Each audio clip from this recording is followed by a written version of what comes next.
বেইজিংয়ে চীনা president Xi Jinping এর সাথে বৈঠক করেছেন প্রধানমন্ত্রী শেখ হাসিনা। সহকারে শাংগ্রিলা হোটেলে নিয়ে যাওয়া হয় প্রধানমন্ত্রীকে। সফরকালে ওয়ার্ল্ড ইকোনমিক ফোরামের বার্ষিক সভায় যোগ দেওয়ার পাশাপাশি শেখ হাসিনা চীনের প্রেসিডেন্ট শি জিনপিং প্রসঙ্গেও বৈঠক করবেন। এদিকে এবার ট্রাম্পের পরেই শেখ হাসিনাকে নিয়ে মুখ খুললেন চীনের প্রেসিডেন্ট শি জিনপিং। আবারও কপাল খুলে যাচ্ছে শেখ হাসিনার, ফিরে পাচ্ছে শেখ হাসিনার ক্ষমতা। মহাবিপদে পড়েছেন অন্তর্বর্তীকালীন সরকার এবং তার সমন্বয়। কেন এমন মন্তব্য করলেন চীনের প্রেসিডেন্ট? বিস্তারিত জানতে এক মুহূর্ত না টেনে দেখতে থাকুন। প্রেসিডেন্ট ডোনাল্ড ট্রাম্প দ্বিতীয় মেয়াদে ক্ষমতা গ্রহণের পর থেকে তার বিভিন্ন সিদ্ধান্তের কারণে তিক্ত সম্পর্ক তৈরি হয়েছে মুসলিম দেশগুলো, ফিলিস্তিন, ইরান সহ যুক্তরাষ্ট্রের প্রতিবেশী অনেক দেশের সঙ্গে। তবে এবার তার ক্ষমতার থাবা থেকে বাদ যায়নি যুক্তরাষ্ট্র। বঙ্গবন্ধুর মেয়ে শেখ হাসিনা তিনি সবসময় ভারতের সঙ্গে সুসম্পর্ক রেখেছেন। এবারে এটাও বলা হয় খুব ট্যাকটিক্যালি শেখ হাসিনা চায়নার সঙ্গেও সম্পর্কটা ভালো রেখে চলার চেষ্টা করেছিলেন। কিন্তু স্যার প্রশ্ন হচ্ছে, এই চায়না যে বিশ্বাসঘাতক, সে কিন্তু এই শেখ হাসিনাকে আশ্রয় দিল না, আশ্রয় দিল সেই ভারতই, পুরনো বন্ধু। জাস্ট নিউজটা দেখলাম নেত্র নিউজের একটা ইয়াতে, যে সেনা সদর থেকে বলা হয়েছে হ্যাঁ জেনারেল ওয়াকারের সাথে তাদের মিটিং হয়েছে, কিন্তু এই মিটিংটা নাকি সার্জিস হাসনাত রায় চেয়েছিল, হতে পারে, এবং তাদেরকে রয়ের প্রেসক্রিপশন অনুযায়ী যে আওয়ামী লীগকে পুনর্বাসনের কথা যে বলা হয়েছে এটা অস্বীকার করা। প্রধান অনেক রাজনীতিবিদদের অলরেডি ম্যানেজ করে ফেলেছেন, এটা নিঃসন্দেহে বলা যায়। এরকম কিছু ইঙ্গিত বা প্রমাণ আমরা হাতে পেয়েছি। খুবই জরুরি আলোচনা। প্রধান কি করতে চাইলো আমি এটা নিয়ে মোটেও চিন্তিত না। আমি চিন্তিত আসলে যেসব রাজনৈতিক দলের নেতারা সেনা প্রধানের পক্ষে, আমি তাদেরকে নিয়ে চিন্তিত। তারা কি দেশকে ভালোবাসে নাকি? আসলে আমি একটা জিনিস অবাক হই, আজকে যারা এই রিফাইন্ড আওয়ামী লীগের পক্ষে, তারা কি ভুলে গেছেন বাংলাদেশে একটা বিডিআর হত্যাকাণ্ড ঘটেছিল? আপনারা কি ভুলে গেছেন যে শাপলা চত্বরে শত শত মানুষকে হত্যা করা হয়েছিল? কেউ কেউ বলছেন সার্জিস সার্জিস, কেউ কেউ আবার বলছেন হাসনাত হাসনাত। খেলা কিন্তু একটা শুরু হয়ে গেছে। আর এই খেলার জায়গাটা থেকে আমরা দেখছি আশ্চর্যজনক ঘটনা ভাই। হাসনাত যে দাবি করছে সেই দাবিকে আবার পাল্টা খণ্ডাচ্ছে কে? সার্জিস। হাসনাতের যে বক্তব্য নিয়ে পুরো বাংলাদেশ তোলপাড় হয়ে গেল। এখন এই আন্দোলনের অন্যতম দুই কি বলা হয় যে নায়ক। আসসালামু আলাইকুম রহমতুল্লাহ, সবাই কেমন আছেন? আশা করি সবাই অনেক অনেক ভালো এবং সুস্থ আছেন। সবাইকে স্বাগতম জানাচ্ছি আমাদের আরেক নতুন ভিডিওতে। প্রতিদিনের মতো আমি ফারুকী। কি হচ্ছে দেশে, কি ঘটতে যাচ্ছে দেশে? ইতিমধ্যে আপনারা দেখেছেন যে বর্তমানে হঠাৎ করে সারা দেশে শুরু হয়েছে তুমুল অস্থিরতা এবং সারা দেশে রীতিমতো তোলপাড় সৃষ্টি করেছে। আমরা ইতিমধ্যে ভিডিওর শুরুতে অংশ বিশেষ দেখে বুঝতে পেরেছেন আজকের ভিডিওটা কতটা গুরুত্বপূর্ণ হতে চলেছে। তাই এই বিষয়টা আর বেশি বিস্তারিত বলবো না, কারণ বিস্তারিত বলতে গেলে ভিডিওটা অনেক লম্বা হয়েছে। আমি সংক্ষেপ করার ক্ষেত্রে আপনাকে মূল আলোচনা নিয়ে যাচ্ছি। তার আগে আপনাকে ছোট একটি অনুরোধ জানাতেছে, যারা আমার ফারুকী অনলাইন ইউটিউব চ্যানেলতে এখনো হচ্ছেন, প্লিজ দয়া করে আমার চ্যানেল সাবস্ক্রাইব করে সাথে থাকবেন। আর বেশি কথা না বলে আমরা ভিডিওটা একটু ধারাবাহিকভাবে একটু বিস্তারিত দেখে আসবো। আসসালামু আলাইকুম।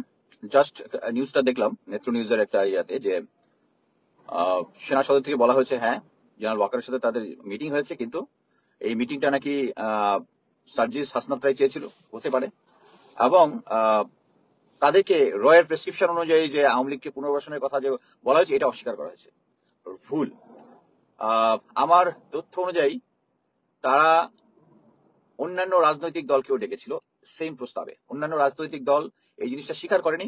আমি কনফার্ম হয়ে বলতে পারি যে এবি পার্টিকে ডেকেছিল জেনারেল ওয়াকার, সেম স্টোরি নিয়ে, সেম স্টোরি যে আওয়ামী লীগকে পুনর্বাসন করতে হবে, পুনর্বাসন করলে এই যে ভালো আওয়ামী লীগ আর কি, ভালো আর খারাপ আওয়ামী লীগের পার্থক্য। সো এই প্রস্তাবটা প্রত্যেকটা রাজনৈতিক, আমি বিশ্বাস করি, আমি এবি পার্টিটা কনফার্ম যে এবি পার্টিকে ডাকা হয়েছিল এবং সেম প্রস্তাব দেওয়া হয়েছে একটা এবি পার্টির নির্ভরযোগ্য সূত্র থেকে, এটা আমি শুনেছি। সো আর বাকিরা হচ্ছে, আমি অ্যাজিউম করি যেহেতু স্টুডেন্টদেরকে দেওয়া হয়েছে এবি পার্টি, আর বাকি প্রত্যেকটা রাজনৈতিক দলকেও সেম জিনিস দেওয়া হয়েছে।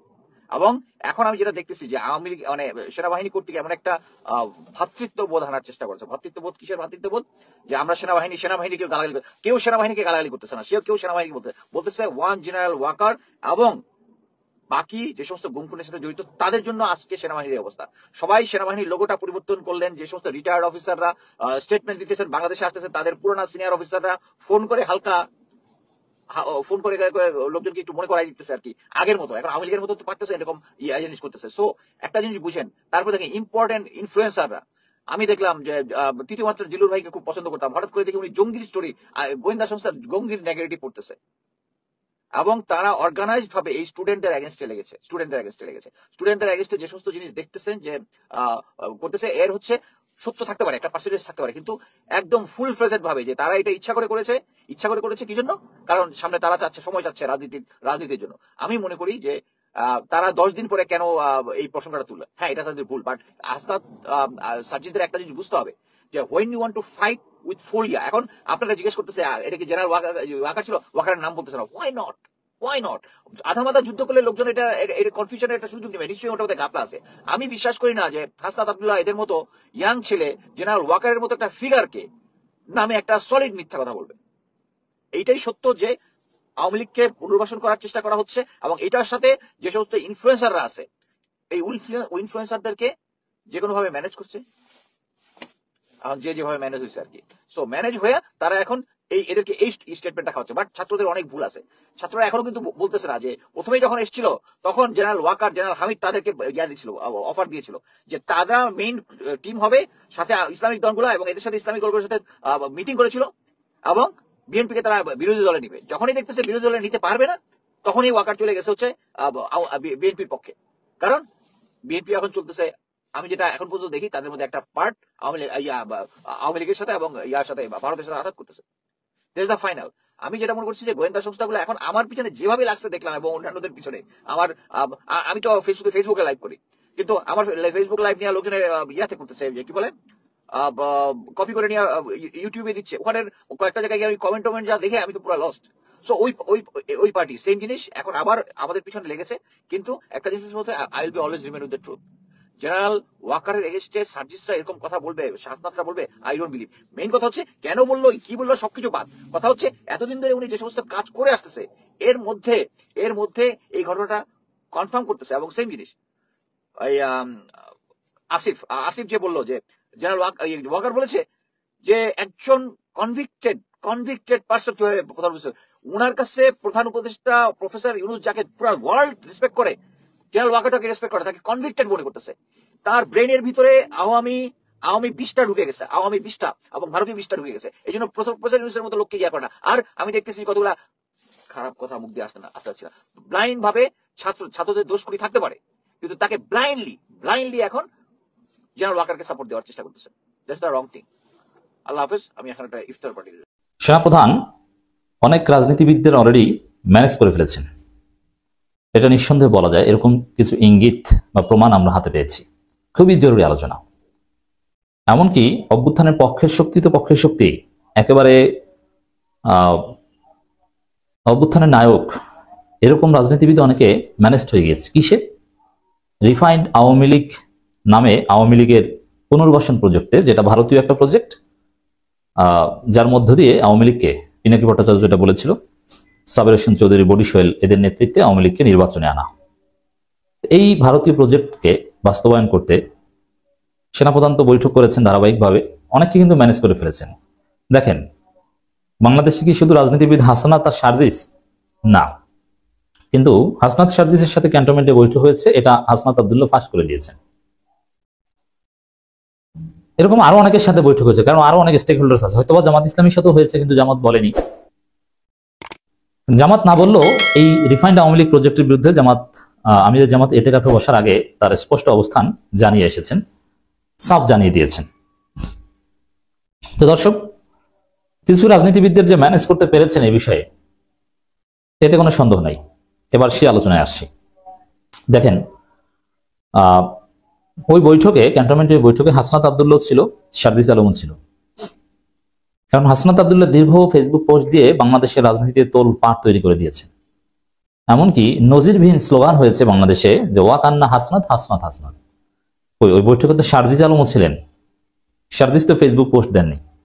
এমনকি এই বিষয়ে যখন সংবাদ সম্মেলন করেছে এনসিপি বা সেনাবাহিনীকে সতর্ক বার্তা দিয়েছে, সেনাবাহিনী থাকবে ক্যান্টনমেন্টে, রাজনীতিতে তারা নাক গলাতে পারবে না, এই বার্তাগুলো যখন এনসিপি সংবাদ সম্মেলন থেকে দিয়েছে কিংবা শাহবাগের প্রোগ্রাম থেকে দিয়েছে, কোথাও কিন্তু সার্জিস আলমের কোনো বক্তব্য আমরা দেখিনি। অথচ ক্যান্টনমেন্টের বৈঠকে সার্জিস ছিল। কি বোঝা যায়? যে সার্জিস ব্যক্তিগতভাবে ম্যানেজড হয়ে গিয়েছেন। শুধু সার্জিস না, এরকম আরো অনেকে ম্যানেজ হয়ে যেতে পারেন। কারণ এনসিপির মধ্যে এখন বিভিন্ন ধারা উপধারা রয়েছে, বিভিন্ন গ্রুপ রয়েছে, তার ইন্টারনাল পাওয়ার স্ট্রাকচারে মারাত্মক কমপ্লেক্সিটি বিরাজ করছে। তো সেক্ষেত্রে নানান হিসাব নিকাশে ব্যক্তিগত নানান রেইসের মূল্যায়ন অবমূল্যায়নে অনেকে ম্যানেজড হয়ে যেতে পারেন। তার মধ্যে সার্জিস আলমের গতিবিধি সন্দেহজনক মনে হয়, কারণ তিনি এই বিষয়ে কোনো কথা বলছেন না, এমনকি রাজনীতিতে সেনাবাহিনীর হস্তক্ষেপের বিরুদ্ধেও তেমন কোনো কথা বলছেন। বরং উল্টো তার আরেকটা, এটা যদি হয়ে থাকে যে অনেক রাজনীতিবিদ ম্যানেজড হয়েছেন, তাহলে এটা নজিরবিহীন একটা সমীকরণ। এখন যতই ম্যানেজড হোক লাভ হবে না। আওয়ামী পুনর্বাসন মানে ভারতের দালালি, আর ভারতের দালালদেরকে মানুষ দিল্লি পাঠিয়ে দেবে পিটিয়ে, তাতে যেই হোক না কেন কোনো ট্যাঙ্ক এটা ফেরাতে পারবে না, কথা স্পষ্ট। বরং যেসব রাজনীতিবিদ ম্যানেজড হয়েছেন তারা আরো ফাঁদে পড়েছেন সেনা প্রধানের। তারা তো কিছুর বিনিময়ে ম্যানেজড হয়েছেন, তাই না? সে বিনিময় নেবেন, পরবর্তীতে জনরোষ দেখে আবার আওয়ামী পুনর্বাসনের পক্ষেও বলবেন না, তাহলে তো আপনি ধরা পড়বেন, আপনার দুর্বলতা ফাঁস করে দিবে তারা। এর মানে আপনি ট্রাপে পড়েছেন। দর্শক, সার্জিস আলমের একটা বক্তব্য, এটা যথেষ্ট সন্দেহজনক মনে হয়। সেনাবাহিনীর সাথে আমাদের কোনো দ্বন্দ্ব নেই না, এটা তো সবার কথা, সেনাবাহিনীর সাথে কোনো দ্বন্দ্ব নেই। সমস্যাটা হচ্ছে সেনা প্রধানকে নিয়ে। কিন্তু তারপরও এইভাবে বলাটা, এটা ম্যানেজড হয়ে যাওয়ার একটা আলামত। আবার বৈঠকে তিনি ছিলেন অথচ কিছুই বলছেন না। আবার এই কথাটা যে প্রোগ্রামে বলছেন, পাশেই রুহুল কবির রিজভী, যিনি এখন একেবারেই প্রমাণিত ভারতের দালাল, তার পাশে বসে সন্দেহ আরো হতে পারে।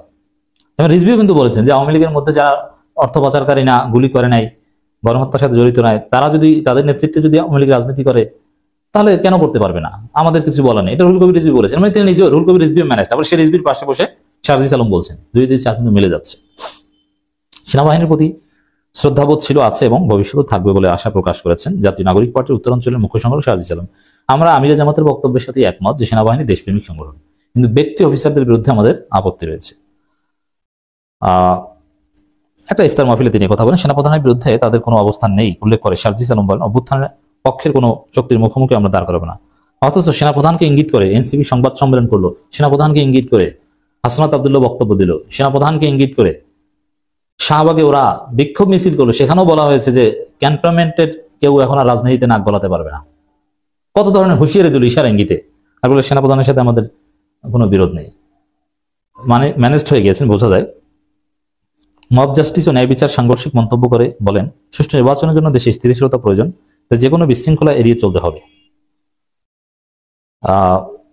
তার স্থানীয় উন্নয়ন নিয়ে কথা বলেন। অপরদিকে বিএনপি জ্যেষ্ঠ যুগ্ম মহাসচিব রুহুল কবির রিজভী বলেন, কৃষিভিত্তিক অর্থনীতি শক্তিশালী করতে পারলে দেশের প্রত্যন্ত অঞ্চলে সফলতা আসবে। এ সময় গণমাধ্যমে যাতে মালিক পক্ষ হস্তক্ষেপ করতে না পারে সেই বিষয়েও আইন হওয়া প্রয়োজন বলেও মন্তব্য করেন বিএনপির সিনিয়র এই নেতা।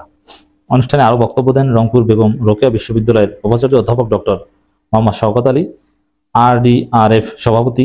যাই হোক দর্শক, এই যে সেনাবাহিনী সেনা প্রধান কারোর বিষয়ে কোনো কথা নেই, এর মানে তাহলে কি ওই যে রিফাইন্ড আওয়ামী লীগ পুনর্বাসনের যে প্রজেক্ট, হাসনাত আব্দুল্লাহদের যে ধমক দেওয়া, you lack wisdom, you lack experience, আর we are in service for 40 years, এইসব ধমক টমক এগুলো কিছু না নাকি?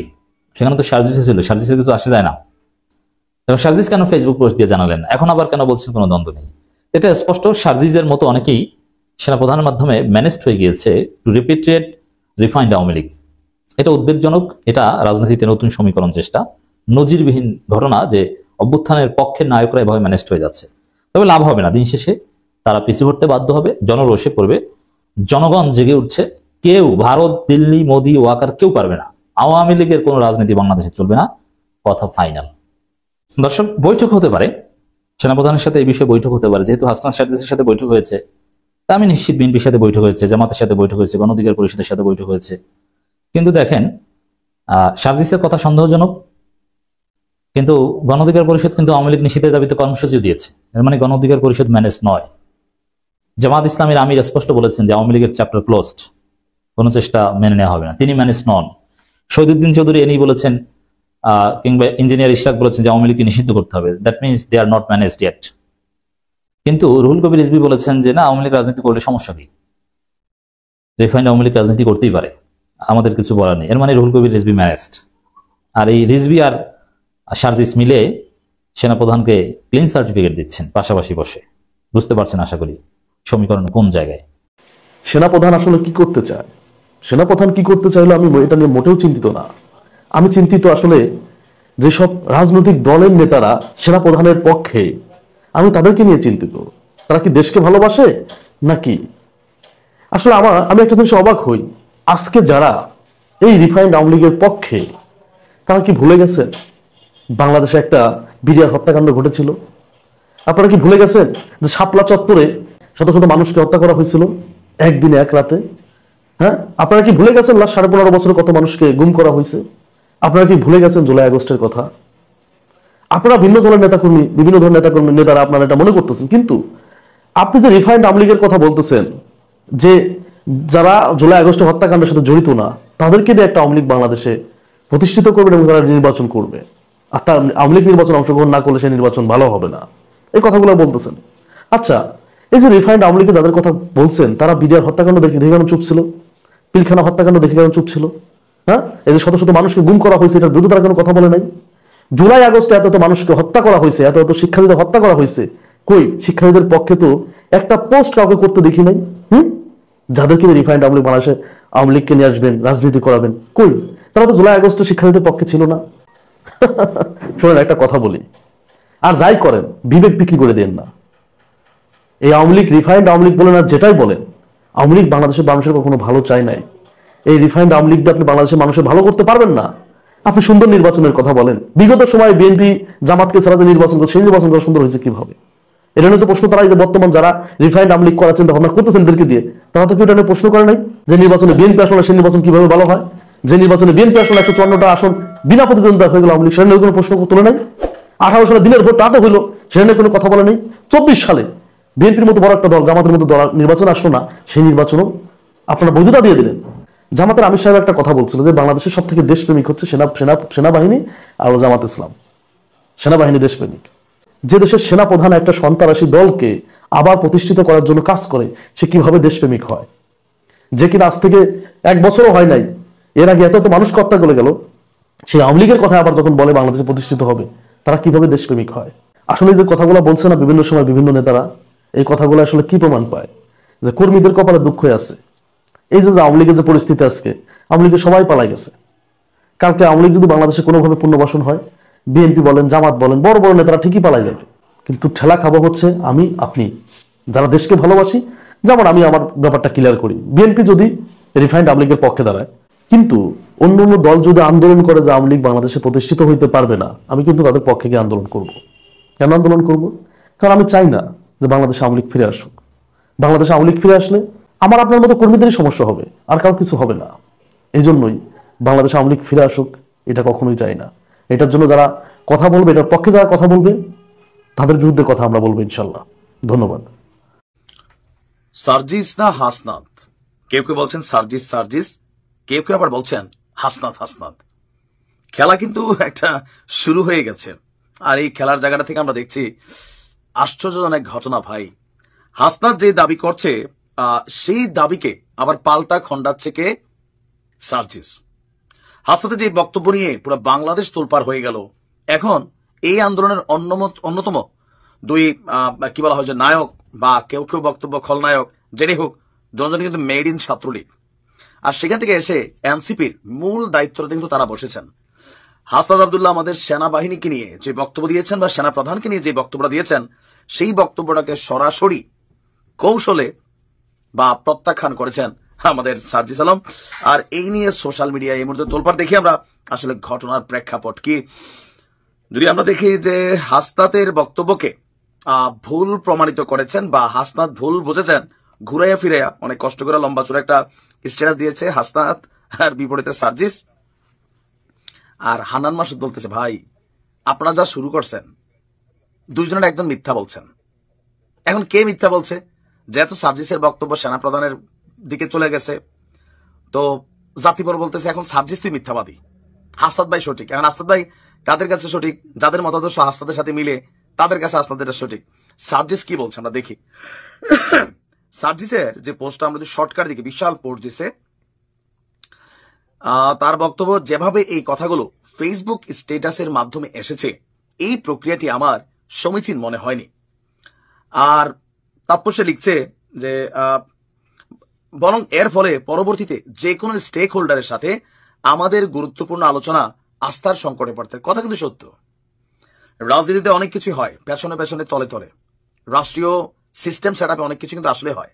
তো এই 2 দিনের রানার এই ভাতের কয় অন্য এদের সাথে যে আলোচনায় বসবে, তো যারা ওই লেভেলের ক্যারেক্টার রাষ্ট্রকে পরিচালনা করবেন বা অনেক জরুরি বৈঠক থাকে রাজনৈতিক দলগুলোর মাধ্যমে, তো এইসব জায়গায় এইসব পোলাপানের পাত্তা থাকবে আর অস্তিত্ব পাবে, এই কথাটা কিন্তু নাসিরউদ্দিন পাটোয়ারি একই জিনিস বলছে। তারপরে ধরেন সার্জিস ওই জিনিসটাই বুঝাইছে, কারণ আগামী দিনে এদেরকে কেউ আর ডাকবে না, কারণ এই যে ডাইকা নিয়ে একটা কথা বলা বা এরা গেলে কোথাও একটা বৈশাখ কথা বলে, সেই কথাগুলো পরক্ষণে আবার সামনে চলে আসে, তো যারা বসে তারা তো বিপদে পড়বে। আচ্ছা, সার্জিস আলম তার পোস্টে লিখেছেন 11ই মার্চ সেনানিবাসে তাদেরকে ডেকে নেওয়া হয়নি, বরঞ্চ তারা নিজেরা গিয়েছেন। তার বক্তব্য হচ্ছে, আমি যদি আপনাদেরকে একটু সার্জিসের স্ট্যাটাসটাকে দেখাই, তার বক্তব্যটা হচ্ছে, সেদিন আমি এবং হাসনাত সেনা প্রধানের সাথে গিয়ে কথা বলি, আমাদেরকে ডাকা হয় নাই। আমাদের সাথে দলের গুরুত্বপূর্ণ আরেকজন সদস্যরও যাওয়ার কথা ছিল, হইতে পারে নাহিদ, কারণ এরাই সিন্ডিকেট, কিন্তু যাওয়ার পূর্ব মুহূর্তে ব্যক্তিগত সমস্যার কারণে তিনি যেতে পারেননি। স্পষ্ট করে জানিয়ে রাখি, সেদিন সেনানিবাসে আমাদেরকে ডেকে নেওয়া হয়নি, বরং সেনা প্রধানের মিলিটারি অ্যাডভাইজারের সাথে যখন প্রয়োজন হতো তখন মেসেজের মাধ্যমে আমাদের কিছু জিজ্ঞাসা উত্তর আদান প্রদান হতো। এখানে লম্বা চূড়া তার বক্তব্য। এরপরে রিফাইন্ড আওয়ামী লীগ নিয়ে তার বক্তব্য হচ্ছে যে, হাসনাদের বক্তব্যে যে টপিকগুলো এসেছিল, রিফাইন্ড আওয়ামী লীগ, সাবের হোসেন, শিরিন শারমিন, সোহেল তাজ, এইসব নিয়ে কথা হচ্ছিল, আওয়ামী লীগ ফিরে আসবে কিনা, ইলেকশন কথা ছিল, কিন্তু রিফাইন্ড আওয়ামী লীগকে যেই টোনে হাসনাদ ফেসবুকে উপস্থাপন করেছে, সার্জিস মনে করছে কনভারসেশনটা ততটা এক্সট্রিম ছিল না, তবে অন্য কোনো একদিনের চেয়ে অবশ্যই স্ট্রেইট ফরওয়ার্ড এবং সো কনফিডেন্ট ছিল। এখানে নানান বক্তব্য, সার্জিস বারবার হাসনাদের প্রত্যেকটা বক্তব্যকে টুকরো টুকরো করে খণ্ডিত করেছেন। এখন কাটটা সত্য, ঘুমাই পড়ে না। আমি চিন্তা করি যে এরার এই নেতৃত্ব কদিন থাকবে। আমরা সমালোচনা কোন জায়গা থেকে করি, কিছু জিনিস তো বুঝতে পারি ভাই, আপনার মতন এত গুজবে পাগল না, আর ধরেন বাতাসে উড়ি না। সার্জিস এবং হাসনাত এই দুজনকে উপদেষ্টা পরিষদে যেই প্ল্যানে রাখা হয় নাই, এটা অনেকটা বাস্তবায়ন হচ্ছে, আর এরা বিভিন্ন জায়গার পরামর্শ নিয়ে চলে, এটা একটা বাস্তবতা। তো কোনো পরামর্শে বিপদ বাড়ে, কোনো পরামর্শে কমে। এখন সার্জিস না হাসনাত কোনটা মিথ্যুক এটা জাতি ডিফাইন করুক, তবে আমার ধারণা সার্জিস মিথ্যুক একটা চালু হয়ে গেছে। তুই ছাত্রলীগের দালাল ছিলি বা ছাত্রলীগ করতি, হাসনাত তো ছাত্রলীগই করতো, নেতৃত্ব হলে ছাত্রলীগই দেয়, ঘুরে ফিরে দলের বিভিন্ন জায়গায় গিয়ে। বিষয়টা কেমন? কারই ট্রাস্ট করবেন আপনি? সেনা সদর দপ্তরের বক্তব্য আসতেছে, ওয়েট করেন। মার্কিন প্রেসিডেন্ট ডোনাল্ড ট্রাম্প দ্বিতীয় মেয়াদে ক্ষমতা গ্রহণের পর থেকে তার বিভিন্ন সিদ্ধান্তের কারণে তিক্ত সম্পর্ক তৈরি হয়েছে মুসলিম দেশগুলো, ফিলিস্তিন, ইরান সহ যুক্তরাষ্ট্রের প্রতিবেশী অনেক দেশের সঙ্গে। তবে এবার তার ক্ষমতার থাবা থেকে বাদ যায়নি যুক্তরাষ্ট্রের সাবেক পররাষ্ট্রমন্ত্রী হিলারি ক্লিন্টন এবং ভাইস প্রেসিডেন্ট কমলা হ্যারিসও। তাদের বিরুদ্ধেও কঠোর পদক্ষেপ গ্রহণ করেছেন ডোনাল্ড ট্রাম্প। কিন্তু তিনি কী ধরনের পদক্ষেপ গ্রহণ করেছেন, বিস্তারিত শিহাব ইসলামের ডেস্ক রিপোর্টে। মার্কিন প্রেসিডেন্ট ডোনাল্ড ট্রাম্প, সাবেক ভাইস প্রেসিডেন্ট কমলা হ্যারিস এবং সাবেক পররাষ্ট্রমন্ত্রী হিলারি ক্লিন্টন সহ একাধিক সাবেক কর্মকর্তার নিরাপত্তা ছাড়পত্র বাতিল করেছেন। গত ফেব্রুয়ারিতে ট্রাম্প বলেছিলেন তিনি জো বাইডেনের নিরাপত্তা ছাড়পত্র বাতিল করবেন। আজ সেই ঘোষণাটি বাস্তবায়ন করলেন তিনি। সংবাদ মাধ্যম বিবিসি জানায়, ট্রাম্প তার সর্বশেষ ঘোষণায় বলেছেন বাইডেন এবং তার পরিবারের অন্যান্য সদস্যদেরও নিরাপত্তা ছাড়পত্র বাতিল করেছেন। প্রেসিডেন্ট ট্রাম্প দাবি করেছেন জাতীয় স্বার্থে নিম্নলিখিত ব্যক্তিদের রাষ্ট্রীয় গোপন তথ্যে প্রবেশ করার আর কোনো অধিকার নেই। এছাড়া সাবেক পররাষ্ট্রমন্ত্রী অ্যান্টনি ব্লিংকেন, সাবেক রিপাবলিকান আইন প্রণেতা লিজ চ্যানি, অ্যাডম কিনজিঞ্জার এবং প্রথম ট্রাম্প প্রশাসনের রাশিয়ান বিষয়ক উপদেষ্টা ফিওনা হিলো এই তালিকায় স্থান পেয়েছেন। ট্রাম্পের সিদ্ধান্তে আরও অন্তর্ভুক্ত হয়েছেন Jake Sullivan, Lisa Monaco, Mark Zaid, Norman Eisen, Letitia James, Alvin Bragg, Andrew Weissmann ও আলেকজান্ডার বিন্থম্যান। এর আগে ট্রাম্প 4 ডজনেরও বেশি সাবেক গোয়েন্দা কর্মকর্তার নিরাপত্তা ছাড়পত্র বাতিল করেছিলেন। তিনি অভিযোগ করেছিলেন এসব ব্যক্তিরা 2020 সালের নির্বাচনে বাইডেনের পক্ষে কাজ করেছেন।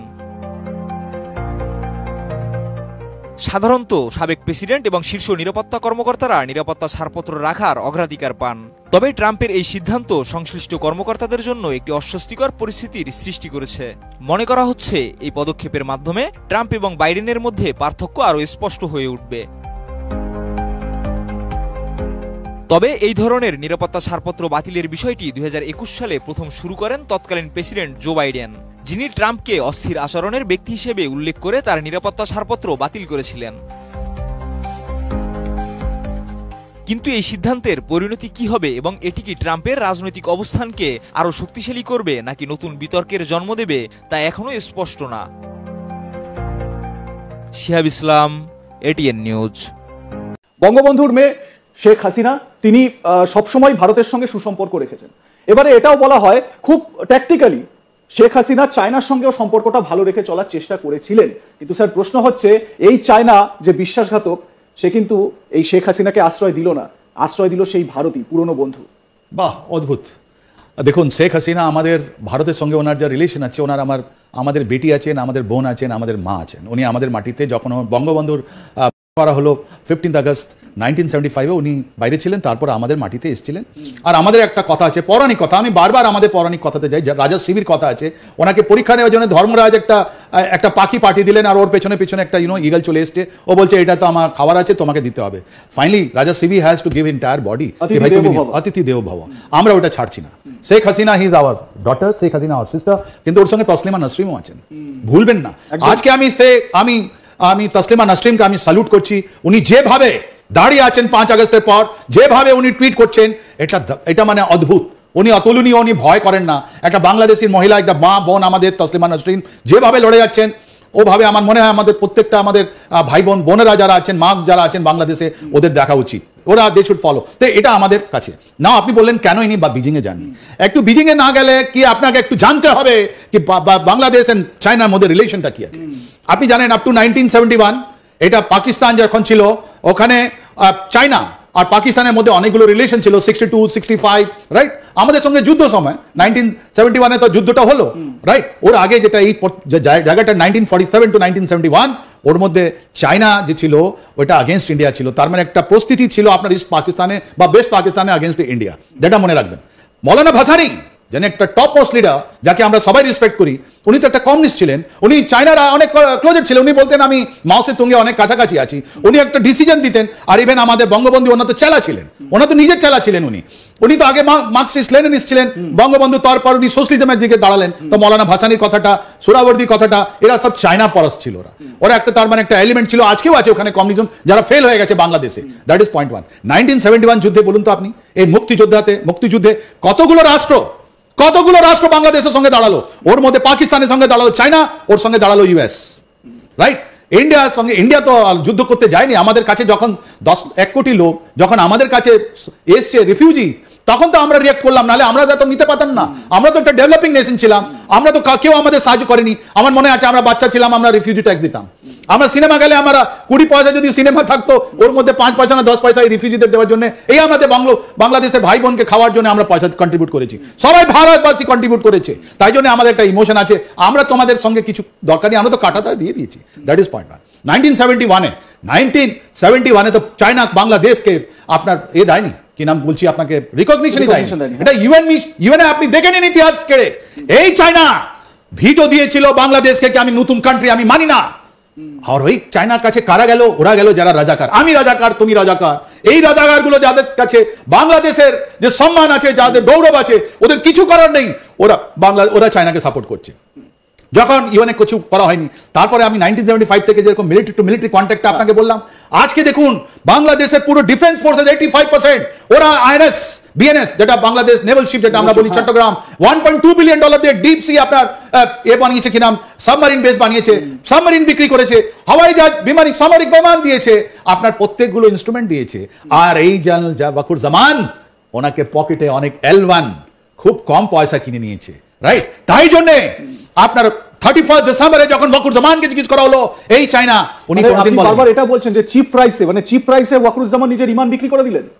বাংলাদেশ আর্মি একটা প্রফেশনাল আর্মি, ওর লোক কট যায়গা বাংলাদেশ আর্মি কা লোক, ওরা বিক্রি হবে না। ওদের মেরুদণ্ড অনেক শক্ত আছে, ওরা প্রফেশনাল লোক আছে, ওরা কোনোদিন কোনো অন্যায় সহ্য করে না আমাদের বাংলাদেশ আর্মি, এটা আমি বলে দিচ্ছি আপনাকে। ওদের সিনিয়র, ওদের জুনিয়র, ওদের মিডল লেভেল, ওদের জওয়ানগুলো খুবই প্রফেশনাল, ওরা পুরো বিশ্বের সম্মান। এই ওয়াকুরুজ্জামান ওনাকে অনেক কম দামে বিক্রি করে দিল, এইটা বাংলাদেশ আর্মি কোনোদিন সহ্য করবে না। উনি জানেন, ওনাকে ইতিহাস থেকে আপনাকে শিখতে হবে জেনারেল ওয়াকুরুজ্জামানকে কি হলো, জেনারেল জিয়াউর রহমানকে। আপনি তো 5 তারিখের পর, 5 আগস্টের পর ইনি তো অনেক লোককে সরিয়ে দিলেন, অনেকগুলো সার্ভিং লেফটেন্যান্ট গেল, অনেকগুলো ব্রিগেডিয়ার গেল, আর কাকে আপনি আনলেন? আপনি আনলেন জামাত ইসলামের চিফের ছেলে, যিনি জেলে ছিলেন আয়নাঘরে, আপনার আয়নাঘরে ছিলেন যখন আপনি পিএসও ছিলেন, প্রিন্সিপাল স্টাফ অফিসার ছিলেন। আপনি জানতেন ঢাকায় উনি বসে আছেন ব্রিগেডিয়ার সাহেব, ওনাকে আপনি এনে ওনাকে রিস্টোর করে আপনি উনি পয়সা স্যান্ডিডেট সিনিয়রিটি দিয়েছেন। আপনি বিক্রি করে গেছেন, আপনি বিক্রি হয়ে গেছেন। আমার তো মনে হয় আপনি ডিপ স্টেট অনেক দিন ধরে যে চায়না আপনাকে কাল্টিভেট করেছে, ওই আপনি ওটা নিয়ে গেছেন। আপনার কাছে চায়নার সাপোর্ট, আপনার কাছে মৌলবাদী সাপোর্ট, আর ইউনুস নিয়ে এসেছেন আমেরিকান সাপোর্ট, এটা দুটো মিক্সচার করে আপনি গদ্দারি করেছেন। আর যেটা আপনাদের বিএনপি মেজর যে উনি আছেন, উনি বলেছেন যে 4 তারিখে তো ওনাকে ফোন করা হয়েছিল যে লোক আসো, আমি 3টে পয়েন্ট দিচ্ছি, আমাকে কোনো পোস্ট দরকার নেই, আমি রক্তপাত চাই না, আর আমি রিসেট করতে চাই। জেনারেল ওয়াকুরুজ্জামান আপনি প্লিজ ডিনাই করুন এসব কথা, রাইট? না আপনার ওই কন্ডিশন বাংলাদেশ আর্মি করে দেবে যে আপনার মে 1981-এ যেটা হয়েছিল আপনার জেনারেল জিয়াউর সঙ্গে, ওর পর ইরশাদকে যে হয়েছিল, ওটা আপনাকে ছাড়া হবে না, এটা আমরা জানি, রাইট? আপনি এখন কি করছেন জানেন? আপনি একটা পরিবেশ তৈরি করছেন বাংলাদেশের ভিতরে, একটা পরিবেশ তৈরি করছেন যার মধ্যে অ্যান্টি ইন্ডিয়া সেন্টিমেন্টস আছে। আপনি চায়নার যেটা রোল আছে ওটা আপনি লুকিয়ে দিচ্ছেন। আজকে ঢাকাতে সব থেকে অ্যাক্টিভ লোক ওটা চায়না আছে। চায়নার ইনিশিয়েটিভতে আপনি আইএসআই কে ডাকলেন, আর আইএসআই আপনাকে ডিপ স্টেট দিল, ডিপ অ্যাসেটস দিল, আর তার ফলে আপনি দেখতে পাচ্ছেন 25 জানুয়ারিতে আমাদের নদিয়াতে যেটা আপনাদের পাওয়া হয়েছে, এটা আইএসআই ডিপ স্টেট। তার মানে আইএসআই যাদেরকে পয়সা দিয়েছিল আগে থেকে, ওরা পলিটিক্যাল লোক হতে পারে, ওরা মৌলানা হতে পারে, ওরা ওখানকার স্মাগলার হতে পারে, ওদেরকে ডেভেলপ করেছিল কি তোমাদেরকে আমরা একদিন জাগৃত করবো। এটাই ডিপ এজেন্ট, ডিপ অ্যাসেটসের কথা আমরা বলছি। আর ওরাই আমাদের বানিয়েছিল। ওখানে আপনি ফেন্সি ডিল দেখাচ্ছেন, সেম জিনিস আমাদের কাশ্মীরে হয়েছিল যে আইএসআই করেছিল। আর ওর জন্য ওরা কি করেছিল, এরকম ওকে আমরা বলি hideout, militant hideout, terrorist hideout. এই হাইড আউটের মধ্যে ওরা হাতিয়ারগুলো জমা করে দেয়, তারপরে জঙ্গিরা আসে ট্রেনিং করার পর, আর এটা দুটো যুগ হয়, ওরা আমাদের প্রবলেম ক্রিয়েট করে। এই আমাদের যদি এই আইএসআই পয়সা দিয়ে তৈরি, এই যদি এই মিলিটেন্ট হাইড আউট গুলোকে যদি আমরা অ্যাড্রেস না করি, আমরা স্ট্রিনজেন্ট পলিটিক্যাল জিনিস, আমরা স্ট্রিনজেন্ট যদি অ্যাক্ট না লাগাই, তাহলে আমি বলে দিচ্ছি কলকাতা দখলের যেটা কথা হচ্ছে, হয়তো নেপথ্যে বিএনপি আছে, তার পেছনে পাক আইএসআই আছে, তার পেছনে চায়না আছে।